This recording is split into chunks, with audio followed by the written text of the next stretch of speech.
ಎಲ್ಲರಿಗೂ. ಸರಸ್ವತಿ ದೇವಿಯು ಜ್ಞಾನ ಮತ್ತು ಕಲೆಗಳ ದೇವತೆ ಅಂತ ಎಲ್ಲರಿಗೂ ಗೊತ್ತು. ಆಕೆಯನ್ನು ನಾವು ನವರಾತ್ರಿ ದಿನ ಸರಸ್ವತಿ ಪೂಜೆಯನ್ನು ಮಾಡ್ತೀವಿ. ಅದೇ ರೀತಿ ಮಾಘ ಮಾಸದಲ್ಲಿ ಬರುವಂತಹ ವಸಂತ ಪಂಚಮಿ ದಿವಸ ಸಹ ಸರಸ್ವತಿ ಪೂಜೆಯನ್ನು ಮಾಡ್ತೀವಿ. ಎಷ್ಟೊಂದು ಜನಕ್ಕೆ ಗೊತ್ತಿಲ್ಲ. ಸರಸ್ವತಿ ಪೂಜೆನ ವಸಂತ ಮಾಸದಲ್ಲೇ, ಹೌದು. ಸೊ ಈ ದಿನ ಮಕ್ಕಳಿಗೆ ವಿದ್ಯಾರಂಭ ಮಾಡಿಸಿದ್ರೆ ಜ್ಞಾನ ಅಭಿವೃದ್ಧಿ ಆಗುತ್ತೆ.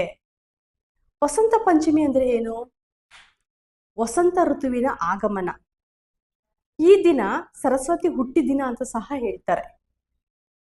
ಅಂತ ಪವಿತ್ರವಾದ ದಿನದಲ್ಲಿ ಸರಸ್ವತಿ ಪೂಜೆ ಮಾಡಿ ನಾವು ಅಕ್ಷರಾಭ್ಯಾಸ ಮಾಡಿದ್ರೆ ನಮಗೆ ಜ್ಞಾನಾಭಿವೃದ್ಧಿ ಆಗುತ್ತೆ, ಮಕ್ಕಳಿಗೆ ಎಲ್ಲ, ದೊಡ್ಡವ್ರಿಗೂ ಸಹ. ಸೊ ಇದು ನಮಗೆ ವಸಂತ ಋತುವಿನ ಆಗಮನದ ಪೂಜೆ. ಈ ದಿನ ಹಳದಿ ಬಟ್ಟೆಯನ್ನುಟ್ಟು ಹಳದಿ ಹೂವಿನಿಂದ ಪೂಜೆ ಮಾಡಿದ್ರೆ ತುಂಬಾ ಶ್ರೇಷ್ಠ. ಈ ವರ್ಷ ಅಂದ್ರೆ 2026ನೇ ಇಸವಿಯಲ್ಲಿ ಈ ವಾರ ಅಂದ್ರೆ 23ನೇ ತಾರೀಕು ಶುಕ್ರವಾರ ತುಂಬಾ ವಿಶೇಷವಾದ ದಿನ ಬಂದಿದೆ.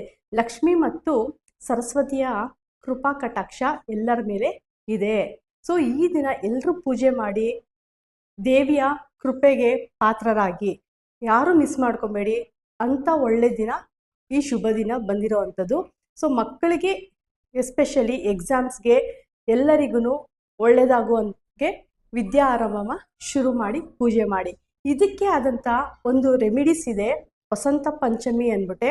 ಆ PDF ನಾನು ನಿಮಗೆ ಕಳಿಸ್ಕೊಡ್ತೀನಿ. ಯಾರಿಗೆ ಬೇಕಾಗಿದೆ ನನಗೆ ಮೆಸೇಜ್ ಮಾಡಿ. ತುಂಬ ರೀಸನಬಲ್ ಆಗಿ ಕೊಡ್ತಿರೋ ಅಂಥ ರೆಮಿಡೀಸ್ ಇದು.